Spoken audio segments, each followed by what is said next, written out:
बच्चों एवं हमारे सभी साथियों जो इस वीडियो को देख रहे हैं, जानकारी प्राप्त कर रहे हैं, आज हम लोग सुरक्षित शनिवार के अंतर्गत जिस विषय को जानेंगे वो हमारा विषय है निमोनिया एवं सर्दी खांसी, जुकाम, आंख एवं त्वचा का संक्रमण, चेचक से खतरे तथा इसके बचाव के जानकारी। हम आप सभी साथियों से पहली बार एक रिक्वेस्ट करने जा रहे हैं कि अगर आपको ये जानकारी अच्छी लगे, वीडियो अच्छी लगे, तो आप चैनल को जरूर सब्सक्राइब करिएगा, क्योंकि आपके सब्सक्राइब करने से खुशी मिलती है।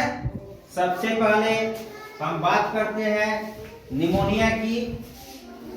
निमोनिया क्या है इसके विषय में जानेंगे। निमोनिया फेफड़ों का संक्रमण है। यह आमतौर पर वायरस या बैक्टीरिया के कारण होता है। ये कीटाणु फेफड़ों में हवा की थैलियों को कफ या बलगम से भर देते हैं। इससे सांस लेना मुश्किल हो जाता है और खांसी होने लगता है। निमोनिया का असर हर उम्र के लोगों पर हो सकता है, लेकिन इसका खतरा विशेषकर बुजुर्गों और बच्चों में बहुत ज्यादा होता है। इसलिए इसका रोकथाम और निदान जानना बहुत जरूरी है। इसके बाद हम जानेंगे कि इसके लक्षण क्या है। तो लक्षण, हर बीमारी की अपनी अपनी लक्षण होती है। इसी तरह से निमोनिया के भी कुछ खास लक्षण होते हैं, जैसे तेज बुखार आना, सांस लेने में दिक्कत, सीने में दर्द, कफ वाली खांसी,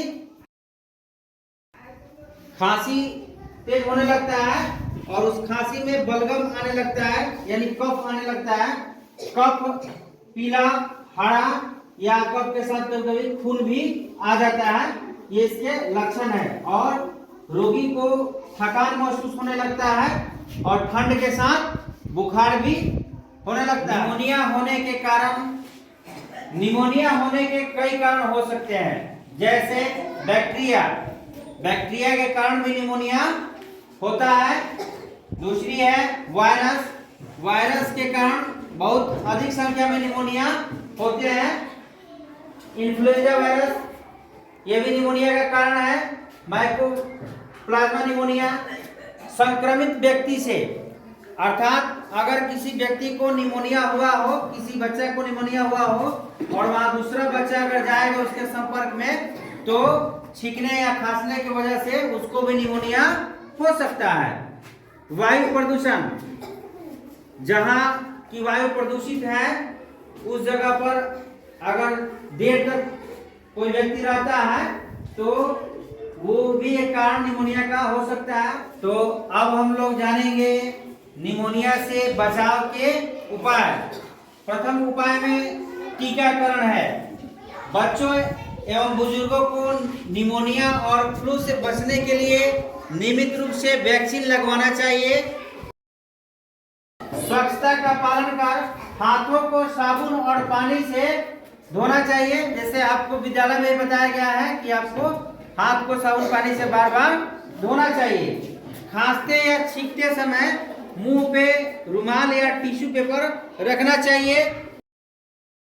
आगे है बचाव के लिए धूम्रपान से बचे, यानी बहुत लोगों को आप लोगों ने देखा होगा बीड़ी सिगरेट पीते हैं। इस तरह का नशा करना बिल्कुल हानिकारक है। वैसे लोग को ज्यादा निमोनिया का खतरा रहता है, इसलिए धूम्रपान और धुआं से परहेज रखनी चाहिए। चौथा उपाय है प्रतिरक्षा तंत्र मजबूत करें, यानी आपको इम्यून सिस्टम जिसे इंग्लिश में कहते हैं उसे मजबूत करना होगा। संतुलित आहार लेना होगा, उसके लिए नियमित व्यायाम करना होगा और पर्याप्त नींद लेना होगा। पांचवी जो उपाय है संक्रमित व्यक्ति से दूरी रखें। अगर आप समझ रहे हैं कि कोई व्यक्ति निमोनिया से संक्रमित है तो आप उससे बार बार मत मिलिए, और मिलिए तो सावधानी से मिलिए। आगे हम जानेंगे निमोनिया का उपचार। तो अब हम निमोनिया के उपचार के विषय में जानते हैं।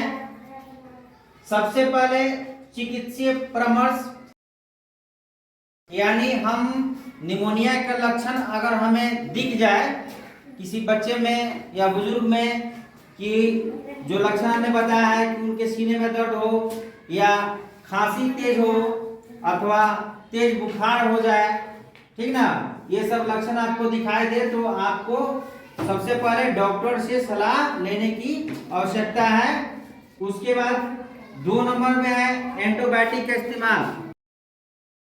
डॉक्टर के कथनानुसार जब आपको डॉक्टर साहब परामर्श देंगे तो आप उस हिसाब से एंटीबायोटिक दवा का इस्तेमाल कर सकते हैं। आगे है संतुलित आहार,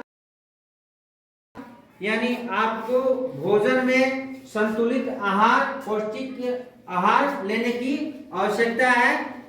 4 नंबर है आराम करें, यानी कि जो निमोनिया का रोगी होता है उसे आराम की भी सख्त आवश्यकता होती है, इसलिए उन्हें आराम भी करनी चाहिए। 5वें नंबर है भाप ले।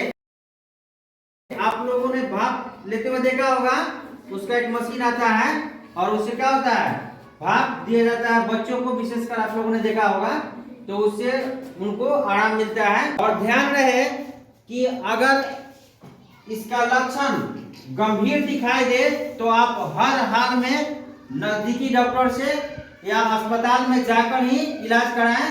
अगर कम इसका असर हो तो आप घर पर भी दवा डॉक्टर के परामर्श से लेकर और इलाज करा सकते हैं, लेकिन गंभीर स्थिति में आप बिल्कुल अस्पताल में भर्ती होकर इनका इलाज कराएं। बच्चों, तो ये निमोनिया की जानकारी आप लोग कैसे लगी? अच्छी लगी। ठीक है, आशा करते हैं कि ये जानकारी आप खुद समझेंगे और अपने दोस्तों मित्रों को भी बताएंगे। इसी के साथ आज का ये टॉपिक समाप्त होता है। धन्यवाद।